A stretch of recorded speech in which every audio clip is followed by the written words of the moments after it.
Hello दोस्तों, welcome to my YouTube channel. I am Simran Dwivedi and you are watching Simran Classes. So in this video हम एक नए चीज़ start करेंगे, एक नया चैप्टर स्टार्ट करेंगे विच इज़ रिसोर्स। तो वीडियो के सब टाइटल से तो आपको पता ही चल गया होगा। तो चलिए हम इस वीडियो को इस नए चैप्टर को स्टार्ट करते हैं। तो रिसोर्स मतलब क्या होता है? रिसोर्स का हिंदी होता है संसाधन। मतलब कि अगर कोई भी चीज़ हमारे नीड्स को सेटिस्फाई करती है तो वो हमारे लिए एक रिसोर्स बन जाती है। रिसोर्स का डेफिनेशन है anything in our environment which is used to satisfy our needs and have some value is known as resource। पहले तो यहाँ तक का मतलब समझते हैं कि क्या होता है। तो हमारे इन्वायरमेंट में जो भी चीज़ हमारे नीड्स को सेटिस्फाई करती है और उसकी कुछ वैल्यू होती है उसे हम कहते हैं रिसोर्स। वैल्यू के बारे में मैं थोड़ी देर बाद जिक्र करूँगी, पहले ये नीड के बारे में समझ लेते हैं। तो किसी भी चीज़ की ज़रूरत हमें वो चीज़ को हमारे लिए एक रिसोर्स बनाती है। समझ में नहीं आया होगा, पर एग्ज़ाम्पल के लिए वाटर ले लेते हैं। तो वाटर की हमें ज़रूरत है, अगर हमें प्यास लगती है तो हमें वाटर की ज़रूरत होती है, मतलब कि हमें वाटर की यूटिलिटी होती है और उसी यूटिलिटी की वजह से वाटर हमारे लिए एक रिसोर्स होता है। ठीक है, तो हमने बहुत जगह ये सुना भी होगा कि water is a very precious resource, क्योंकि इसके बिना we can't exist, we all any living organism can't alive without water. तो water is a very important resource, very precious resource. तो किसी भी चीज़ की यूटिलिटी उस चीज़ को हमारे लिए रिसोर्स बनाती है।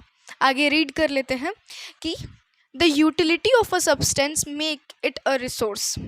और किसी भी सब्सटेंस की ज़रूरत उस सब्सटेंस को हमारे लिए एक रिसोर्स बनाती है। वाटर वाले एग्जाम्पल से आपने समझा। तो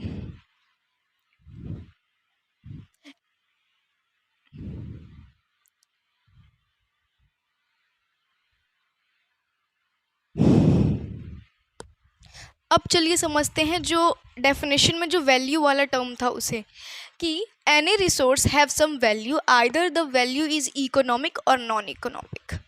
तो जितने भी रिसोर्स होते हैं उनकी कुछ वैल्यू होती है, या तो वो आर्थिक वैल्यू होती है या तो वो आर्थिक वैल्यू, मतलब कि नॉन इकोनॉमिक वैल्यू होती है। Economic value in the sense मतलब कि अगर हम किसी भी चीज़ को यूज़ करते हैं तो उसकी हमारे मार्केट में कोई वैल्यू होती है। जैसे कि अगर कुछ भी चीज़ ले ली, जैसे कि वाटर आजकल हमें मार्केट में मिल रहा है, तो वाटर की एक इकोनॉमिक वैल्यू है। पर अगर हम कोई ग्लेशियर्स देखते हैं जो कि पहाड़ों से नदियाँ निकलती हैं, वो तो एक नेचर्स ब्यूटी है, तो वो हमारे लिए रिसोर्स है, क्योंकि उसके वजह से ही जो नदियाँ बहती हैं और वहाँ से ग्राउंड वाटर या फिर नदियों का पानी आता है, तो वो हमारे लिए एक रिसोर्स है। पर जो ग्लेशियर्स है उसकी इकोनॉमिक वैल्यू नहीं है, उसकी कोई वैल्यू नहीं है, इसीलिए वो नॉन इकोनॉमिक वैल्यू है ग्लेशियर्स की। तो आई होप कि वैल्यू का मतलब समझ में आ गया होगा। देन यूटिलिटी मतलब की ज़रूरत। A substance have utility if it can be used in any possible ways to satisfy our needs. ऊपर पहले भी मैंने बोला था कि किसी भी सब्सटेंस की ज़रूरत उस सब्सटेंस को हमारे लिए एक रिसोर्स बना देती है। ठीक है, तो सब्सटेंस हैव यूटिलिटी, इस किसी भी सब्सटेंस की यूटिलिटी तभी होगी हमारे लिए जब उसको हम पॉसिबल वेज में वो हमारे लिए यूज़फुल होगा, इसको हम यूज़ कर सकेंगे।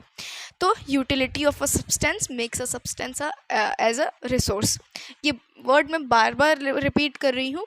यहाँ पे यूटिलिटी का मतलब होता है यूज़फुलनेस, मतलब कि उपयोगिता। ठीक है, एंड देन हम टर्म समझते हैं वैल्यू वाला। तो देखते हैं वैल्यू क्या होता है। देखिए, value means worth of a resource, मतलब कि वैल्यू मतलब क्या होता है, कीमत, दाम, कितने रुपए का है, कितनी कीमत है इस चीज़ की, उसको हम कहते हैं वैल्यू। तो वैल्यू एक तरीके से उस चीज़ की इकोनॉमिक वैल्यू भी हो सकती है, आर्थिक कीमत भी हो सकती है, और अआर्थिक कीमत भी, नॉन इकोनॉमिक वैल्यू भी हो सकती है उस रिसोर्स की। इकोनॉमिक वैल्यू में अगर हम देखें तो गोल्ड हमारे लिए एक रिसोर्स है, जिसको हम अंडरग्राउंड से, मतलब कि मिट्टी के नीचे से निकालते हैं, मतलब कि रॉक्स के लेयर्स के नीचे से निकालते हैं। ये सब जितने भी है, ये मतलब कि जितने भी सिल्वर, आयरन, ये सब हमें अर्थ के नीचे से मिलते हैं। अर्थ क्रस्ट के नीचे से, रॉक से हम निकालते हैं इन सबको।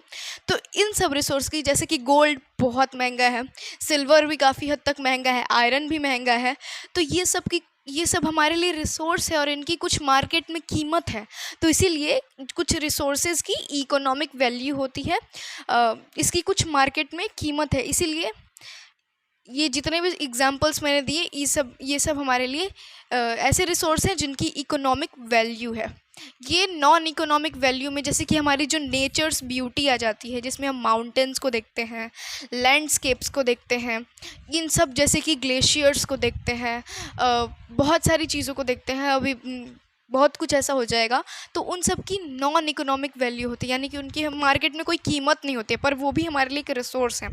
तो आई होप कि वैल्यू में इकोनॉमिक और नॉन इकोनॉमिक वैल्यू समझ में आ गया होगा। अब देखिए, हमने पहले पढ़ा कि किसी भी सब्सटेंस की यूटिलिटी उसको हमारे लिए एक रिसोर्स बनाती है, ठीक है। तो दूसरे सेंस में अगर किसी सब्सटेंस में क्या ऐसे फीचर्स होंगे तब जाके वो हमारे लिए रिसोर्स कहलाएगा, उस चीज़ के बारे में हम यहाँ पे देखते हैं। तो a substance will be called as a resource when it has 3 features. इसके तीन फीचर्स होंगे उस सब्सटेंस में, तब जाके, मतलब मेन 3 फीचर्स होंगे तब जाके वो सब्सटेंस एक रिसोर्स कहलाएगा। पहला कि वो टेक्नोलॉजिकली एक्सेसिबल हो, मतलब कि हमारे पास ऐसी टेक्नोलॉजीज़ हों जिससे कि हम उस सब्सटेंस को यूज़ कर सकें, उस रिसोर्स को यूज़ कर सकें। तो हमारी टेक्नोलॉजी एक्सेसिबल हो, ठीक है, इकोनॉमिकली फीजिबल हो, ठीक है, और कल्चरली एक्सेप्टेबल। चलिए इन तीनों टर्म्स को मैं समझाती हूँ। टेक्नोलॉजिकली एक्सेसिबल मतलब क्या होता है कि मतलब कि वो सब्सटेंस, पहला तो इसका 2 सेंस निकल सकता है।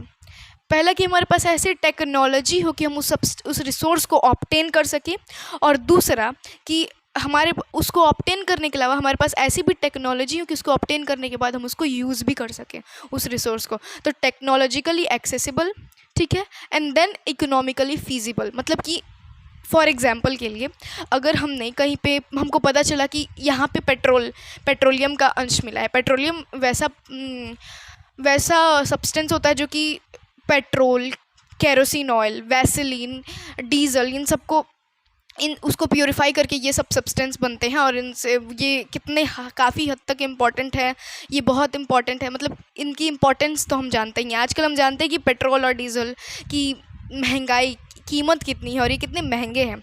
तो पहला हमें पता चला कि जैसे कि किसी जगह पे हमें पेट्रोलियम के अंश मिले हैं।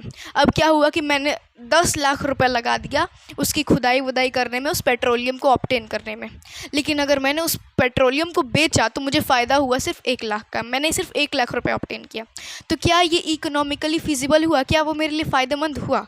मतलब कि किसी भी रिसोर्स को हम, तब वो हमारे लिए रिसोर्स कहलाएगा कि जितना हम पैसा लगाए हैं उससे ज़्यादा पैसा हम उसको खर्च करके ऑब्टेन कर सके, तो उसको हम कहेंगे इकोनॉमिकली फीजिबल।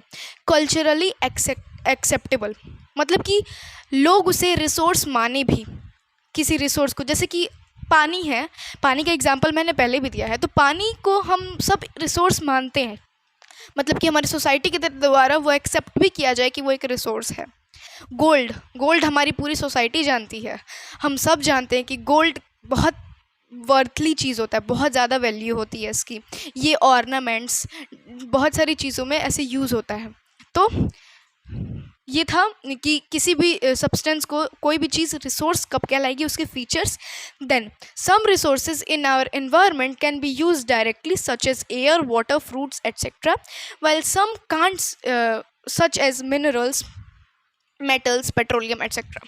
हमारे इन्वायरमेंट में ऐसे बहुत सारे रिसोर्सेज हैं जिनको हम डायरेक्टली यूज़ कर सकते हैं। फॉर एग्जांपल, अगर एक आम का पेड़ है तो उसके ऊपर जो फ्रूट्स लगे हुए हैं, हमें उतनी हिम्मत नहीं है, हम उसको तोड़ के खा सकते हैं, तो इसको हम लोग डायरेक्ट ले लिए। हम लोग जो एयर एटमॉस्फेयर से लेते हैं उसको भी हम डायरेक्ट ले लेते हैं। हमें मतलब कि कुछ ज़्यादा एकदम क्या मेहनत की ज़रूरत नहीं पड़ती कि हमें एयर लेना है, मतलब कुछ ज़्यादा, बहुत ज़्यादा प्रोसेस की ज़रूरत नहीं पड़ती है। हाँ, हमारा बॉडी प्रोसेस करता है, पर हम उसके लिए टेक्नोलॉजी नहीं लगानी पड़ती है। इन रेयर केसेस, अगर किसी पर्सन को आईसीयू में दिया गया है, मतलब कि आईसीयू में है, तो वो बात अलग है। पर अगर हम जनरल देखें तो कुछ रिसोर्सेज वहीं कहा गया है कि हमारे इन्वायरमेंट में से बहुत सारे रिसोर्सेज हैं जिनको हम डायरेक्टली यूज़ करते हैं, वाइल कुछ रिसोर्सेज, जैसे कि मैंने पेट्रोलियम प्रोडक्ट का एग्जांपल दिया कि उसके लिए हमें माइनिंग करनी पड़ती है, खुदाई करनी पड़ती है, फिर हम उस क्रूड ऑयल को, पेट्रोलियम को निकालते हैं, फिर उसको फ्रैक्शनल डिस्टिलेशन प्रोसेस होता है उसको रिफाइनिंग करने का, तो उसको रिफ़ाइन करते हैं, फिर पेट्रोल, डीज़ल, केरोसिन, ये सब को अलग अलग करते हैं। तो इसके लिए हमें बहुत ज़्यादा टेक्नोलॉजी की ज़रूरत पड़ती है, तो इसको हम लोग डायरेक्ट यूज़ नहीं करते हैं। तो वही मैंने बताया कि कुछ रिसोर्स डायरेक्ट यूज़ हो सकते हैं, हम लोग कुछ रिसोर्स को हमारे इन्वायरमेंट से डायरेक्टली यूज़ करते हैं, वाइल कुछ रिसोर्स को हम लोग इनडायरेक्टली टेक्नोलॉजीज़ को लगा के यूज़ करते हैं। ठीक है, अब आगे देखते हैं।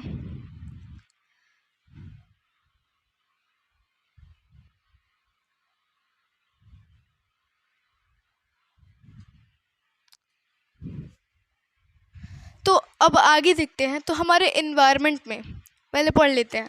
There are many resources in our environment which is very useful for human life, while some resources in our environment are extracted by us with the help of skills, knowledge and technologies to make our life comfortable. तो हमारे environment में ऐसे बहुत सारे resources हैं।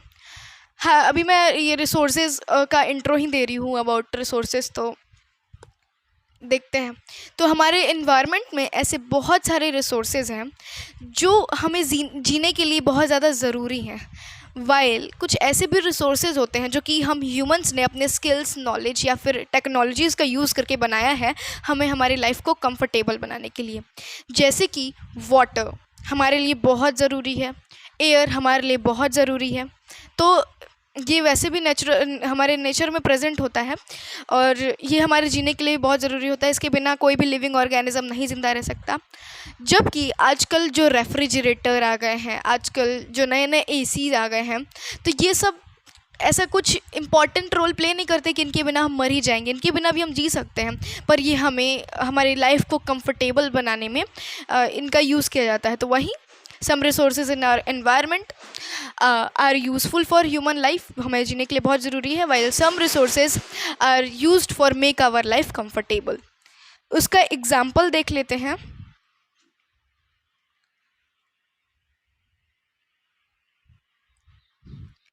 तो जो resources जैसे कि हमारा वाटर हो गया, एयर हो गया, फूड, सॉइल, ये जितने भी हैं हमें हमारी ह्यूमन लाइफ को हम जीने के लिए, हमारे सर्वाइवल के लिए बहुत ज़रूरी हैं। ठीक है, और जैसे कि हम सोलर एनर्जी देखते हैं, विंड एनर्जी देखते हैं, वैसे सनलाइट हमारे लिए ज़रूरी है, पर इसका हम एनर्जी के तौर पे मतलब कि ऐसे तो बहुत सारे ऑर्गेनिज्म के लिए सोलर लाइट ज़रूरी है, पर इसका हम सोलर पैनल्स लगा के उससे एनर्जी ऑब्टेन करते हैं जिससे हमारी लाइट बल्ब जलती है, और भी बहुत सारी चीज़ों में सोलर एनर्जी का काम होता है। तो इस वे में मैं बता रही हूँ, wind energy, wood, coal, petroleum, ये सब हमारी लाइफ को कंफर्टेबल बनाता है। ये सब एग्जाम्पल हो गए। ठीक है, all things in our environment are considered as resource to us because all things can be used by us. आजकल बहुत सारी चीज़ें हाँ हम ह्यूमंस यूज़ कर रहे हैं अपनी टेक्नोलॉजीज़ की वजह से, तो हमारे इन्वायरमेंट में ऑलमोस्ट सभी नहीं, कुछ कुछ चीज़ें हो सकती हैं, पर ऑलमोस्ट जितनी भी चीज़ें हैं वो हमारे लिए एक तरीके से रिसोर्स हैं। पर हाँ हमारे इन्वायरमेंट में ऑलमोस्ट जितनी भी चीज़ें हैं वो हमारे लिए रिसोर्स हैं।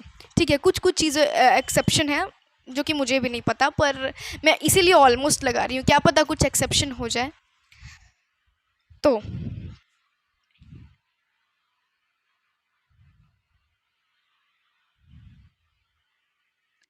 चलिए इसी के साथ हम आज का वीडियो लेक्चर ख़त्म करते हैं। नेक्स्ट वीडियो में हम नेचुरल रिसोर्सेज के बारे में डिस्कस करेंगे। तो जल्दी ही मिलते हैं। Till then keep learning and thanks for watching.